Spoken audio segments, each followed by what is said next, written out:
اهلا بيكم في كلام الهام.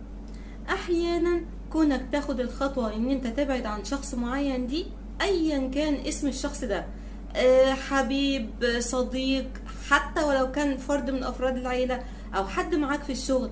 الحتة دي او اللقطة دي بتبقى صعبة جدا على النفس، وبنبتدي بقى ندخل في الحتة بتاعت يا ترى انا عملت القرار الصح؟ طب يا ترى كان المفروض اعمل كده ولا كان المفروض اصبر شوية؟ هل انا كده ماشي على الطريق الصحيح ولا في حاجة غلط انا عملتها؟ طب ما استنى شوية يمكن العلاقة تتصلح. ونبتدي بقى ندخل في الحتة بتاعت لوم النفس، وان القرار اللي احنا اخدناه ده ما كانش القرار الصح. الحقيقة احيانا ان انت تبطل تلاحق شخص معين او ان انت تخليه محور حياتك كده وتبتدي تبعد عنه شوية بشوية او حتى بطريقة فجائية، بيكون هو ده احسن قرار، ما بيكونش قرار غلط ولا حاجة. وتأنيبك لنفسك ولومك الشديد ان انت خدت القرار ده بيكون حاجة كده نفسية، ولو قعدت تفكر شوية هتلاقي لا، هو ده القرار الصح اللي انت خدته. في الفيديو ده بقى انا هقول لكم شوية نقط كده هتساعدكم توصلوا بنفسكم ان قرار الانفصال او البعد او عدم ملاحقة شخص معين ده كان هو القرار السليم، وان ما كانش ينفع ابدا الحياة تستمر والشخص ده موجود فيه. 1. الضغط العصبي الشديد جدا.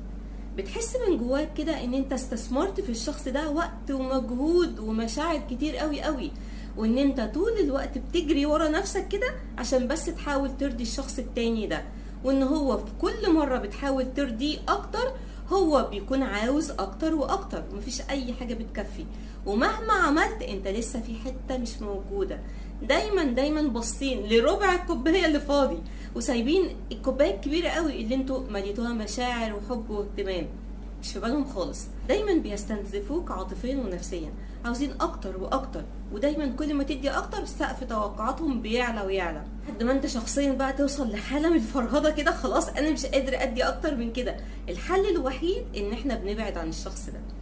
كتير من الابحاث اثبتت ان الشخص اللي بيخرج من العلاقة المرهقة دي بيرجع تاني يلاقي نفسه، وبيرجع كده يلاقي الدنيا نورت حواليه وحلوت شوية، ويحس قد ايه ان هو كان ناسي نفسه وناسي كل حاجة تخصه علشان بس يرضي الشخص اللي قدامه ده ويكون حواليه وفي حياته.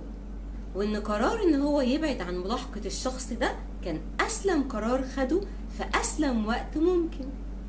تاني حاجة بتثبت ان احنا لازم نتوقف فورا عن ملاحقة شخص ما ونبعد عن حياته ونخرجه من حياتنا، هي الاختلافات الجوهرية بين الشخصيتين. هو عاوز يمين، انا عاوزة شمال، هو عاوز يروح مكان، انا مش عايزة اروح المكان ده، انا ليه عادات وتقاليد هو مختلف عنها تماما.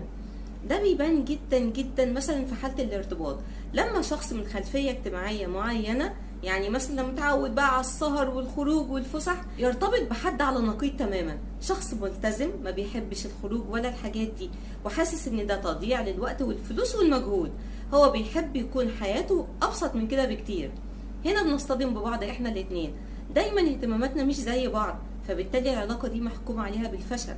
حتى لو احنا جينا على نفسنا شوية وكملنا في العلاقة دي، في نقطة ما هنلاقي ان احنا مش عارفين نمشي مع بعض والدنيا هتقف ولازم هتنتهي بالفشل مهما حاولنا ان احنا نثبت رجلينا في الارض ونشد نفسنا كده عشان العلاقة دي تفضل. مش هتفضل، لان الاختلافات الجوهرية دي بتبوظ كل حاجة، وده بيكون باين من اول العلاقة، لكن احنا اللي بنكابر. ولما العلاقة تتطور اكتر واكتر الاختلافات دي بتظهر اكتر واكتر، فبالتالي بيكون افضل سبب عشان نرتاح نفسيا وكمان الشخص اللي قدامنا نرتاح ان احنا نتوقف فورا عن ملاحقة الشخص ده ونبتدي بقى نرجع احنا لحياتنا وندور على ناس يشبهونا. 4. النضج.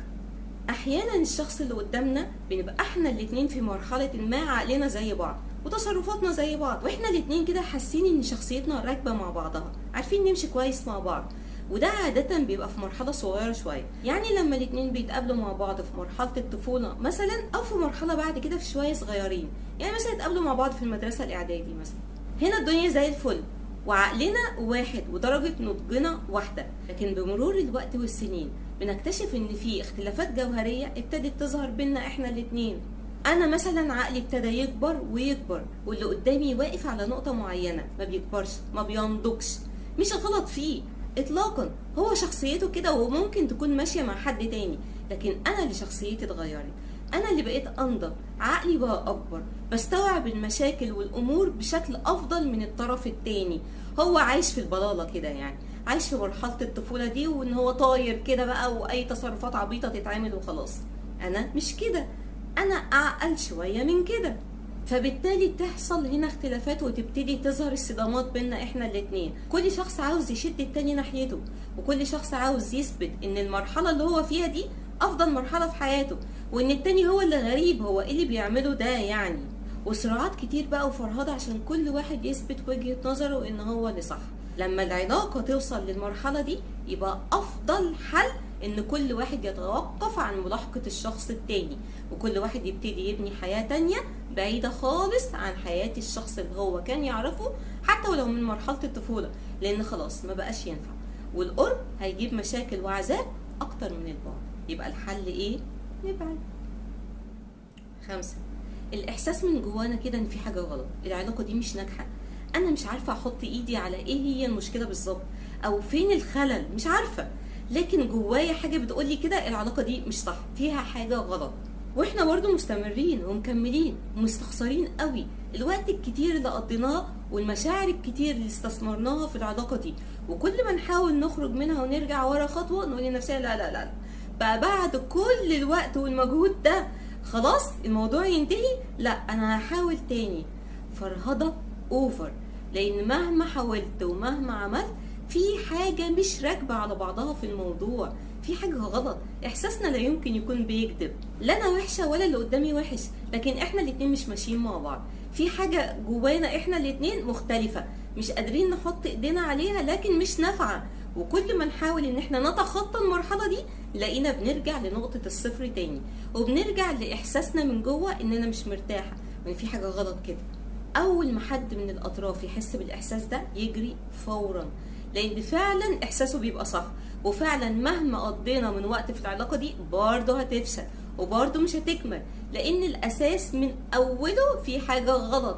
إحنا مش قادرين نحط إيدينا عليها، يعني كل حاجة ممكن تانية باينة إن هي كويسة، ظروف مادية، ظروف اجتماعية، شغل مناسب، كل حاجة، لكن لسه في حاجة غلط مش مريحة.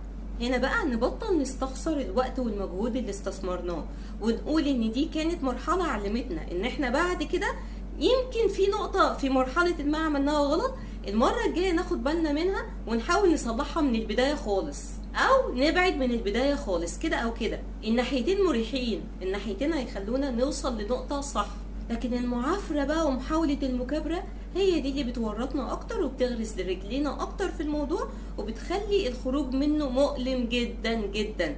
زي بالظبط كده اما تطلع شوكة من ايدك، احساس الالم بيبقى صعب قد ايه.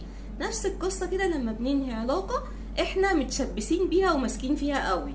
لا، ما نخافش وما نكبرش، ننهي العلاقة علشان نفضي ذهننا وبالنا للمرحلة الجاية من حياتنا اللي ممكن تكون افضل بكتير.